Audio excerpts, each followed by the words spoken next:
Hello guys, welcome back. आज की video में हम स्विच केस का एक एग्जांपल देखने वाले हैं, क्योंकि कुछ लोगों ने कमेंट्स में रिक्वेस्ट किया है कि हाँ मैम, हमें एग्जांपल देखना है ताकि हम जो स्विच केस को यूज़ कर रहे हैं वो हम कैसे यूज़ करते हैं ये देख पाएँ। तो चलिए हम इस एग्जांपल को देखते हैं। उससे पहले मैं ये बताऊँ कि काफ़ी सारे लोग अभी भी वीडियोस देख रहे हैं बट उन्होंने चैनल को सब्सक्राइब नहीं किया है। ठीक है, ये एनालिटिक्स में पता चल जाता है। तो भाई जल्दी से चैनल को सब्सक्राइब कर दो ताकि आगे जो वीडियोस हैं उनको बनाने के लिए जल्दी से मुझे मोटिवेशन मिले, तो ज़्यादा डिले ना हो और आपकी वीडियोस कंटिन्यूसली आपको मिलते रहें, है ना। तो आपका जो सब्सक्राइबर काउंट है उसको देख के ही मुझे मोटिवेशन मिलती है कि अपने बिजी शेड्यूल में से मैं टाइम निकाल लूँ आपके लिए। तो खुद भी सब्सक्राइब करें और अपने फ्रेंड्स के साथ भी शेयर करें चैनल की लिंक, और उन्हें भी बताइए। चलिए हम शुरू करते हैं। तो ये है हमारा स्विच केस। यहाँ आपको दो हेडर फाइल्स जो जनरली लगाते हैं वो लगानी है। ठीक है,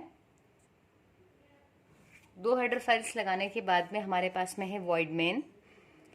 इसके अंदर हमने 3 वेरिएबल्स ले लिए हैं। एक्चुअली मैं आपको पहले बता देती हूँ प्रोग्राम में हम करना क्या चाह रहे हैं। हम चाहते हैं कि यूज़र जो है उससे हम 2 नंबर्स लें और उसको चॉइस दे दें कि वो उन 2 नंबर का एडिशन करवाना चाहता है, सब्ट्रैक्शन करवाना चाहता है, मल्टीप्लिकेशन और डिवीजन। तो 4 चॉइस रहेंगी यूज़र के पास में। ठीक है, तो चारों के लिए इफ़ केस लगाने की बजाय हमने क्या लगाया है, स्विच केस। तो हमने 2 वेरिएबल्स ले लिए हैं जिसमें हम वो वैल्यूज़ इनपुट कराना चाह रहे हैं जिनका हम एडिशन, सब्ट्रैक्शन, मल्टीप्लिकेशन या डिवीजन करवाएंगे। और एक और थर्ड वेरिएबल लिया है जिसमें हम यूज़र से चॉइस लेने वाले हैं। ठीक है, तो अब हमने 3 वेरिएबल दे दिए। नेक्स्ट लाइन में हमने यूज़र से 2 नंबर्स इनपुट करने के लिए कहा। वो किस में ले लिए हमने, एक्स और वाई में। अब हमने उस यूज़र को प्रिंट करवा दिया 1 मतलब एडिशन, 2 मतलब सब्ट्रैक्शन, 3 मीन्स मल्टीप्लिकेशन एंड 4 मतलब डिवीजन। ये उसको हमने बता दिया। तो जो भी आउटपुट स्क्रीन होगी, ठीक है, तो जो आउटपुट स्क्रीन होगी उस पर उसको कुछ इस तरीके से दिखेगा। देख लेते हैं हम यहाँ पर।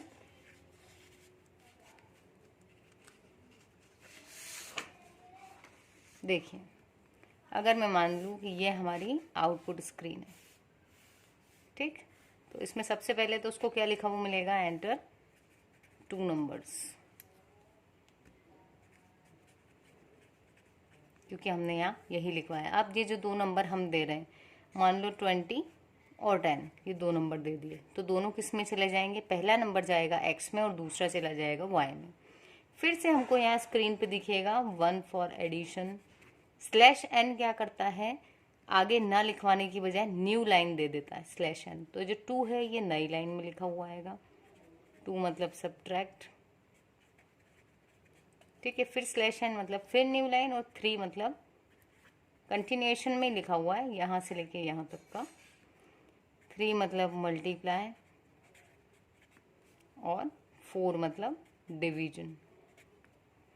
ये यूज़र को मिल जाएगा। और इसके बाद में लिखा हुआ आएगा एंटर योर चॉइस। तो हमने उसको पूरा मेनू बता दिया 1 से 4 तक, और फिर उससे पूछ लिया कि आपकी चॉइस क्या है। ठीक है, अब यदि मैं मान लूँ अगर मैंने 1 दिया तो उस केस में क्या होगा, वो सी में आ जाएगा 1। ठीक है, यदि मैंने 1 दिया होता तो ये 1 किस में चला जाता, सी इन, क्योंकि हमने सी में करवाया है तो सी में 1 आ जाता।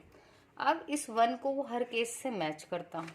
ठीक है, तो पहला ही केस में उसको 1 मिल गया तो क्या करता, वो इसको एग्जीक्यूट करेगा और क्या प्रिंट मिलेगा हमें, ऐड, या एडिशन पूरा लिखवा लो, एडिशन इक्वल्स टू एक्स और वाई की क्या वैल्यू थी, 20 और 10।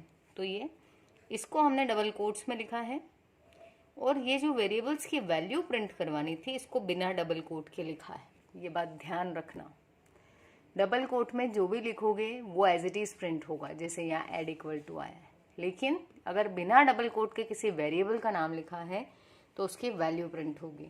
तो यहाँ x प्लस वाई मतलब 30 है, 20 और 10 यानी 30, ये प्रिंट हो जाएगा।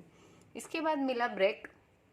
ब्रेक क्या करेगा, ये जो स्विच केस है इससे बाहर कर देगा। तो ये स्विच केस शुरू यहाँ से हुआ था, ख़त्म यहाँ हुआ, इससे बाहर मतलब गेट ch, तो हमको आउटपुट मिल जाएगा, स्क्रीन रुक जाएगी।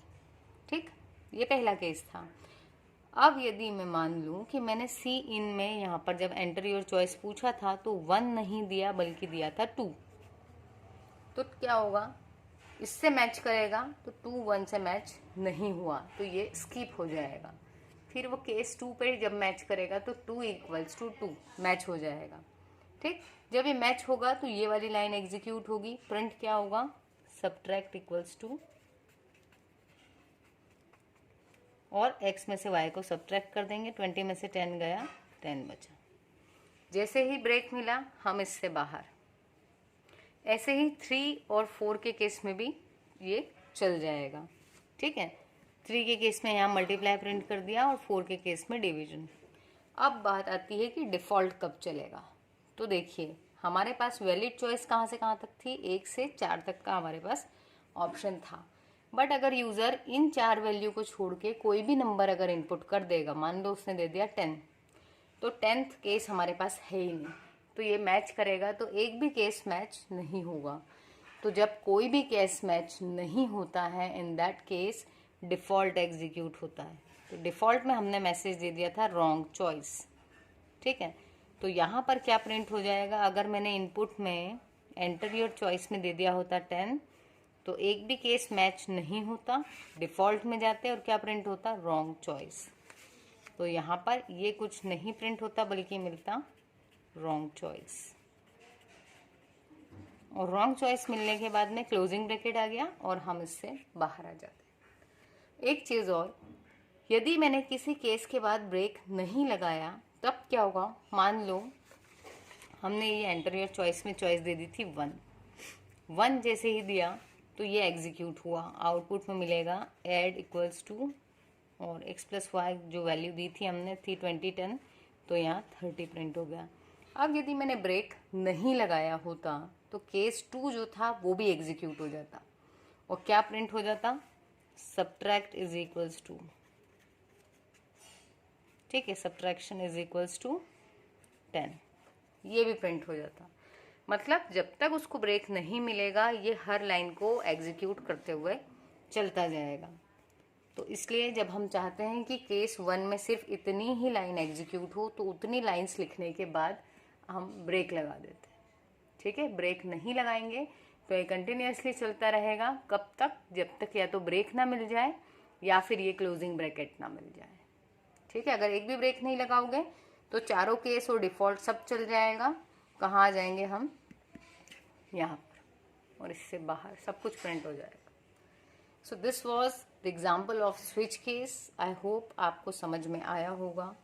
इन केस यदि कोई डाउट हो तो आप कमेंट्स में पूछिए। बट यार ऐसा मत करो कि आप सिर्फ वीडियोस देख रहे हैं, चैनल को सब्सक्राइब नहीं कर रहे हैं। चैनल को ज़रूर सब्सक्राइब करो, है ना, इतना तो डिज़र्व करता है ये चैनल, क्योंकि आपको सपोर्ट कर रहा है तो बनता है कि आप भी इसे सपोर्ट करें। थैंक यू गाइस, मिलते हैं अपने नेक्स्ट वीडियो में जिसमें हम लूप्स के बारे में बात करेंगे।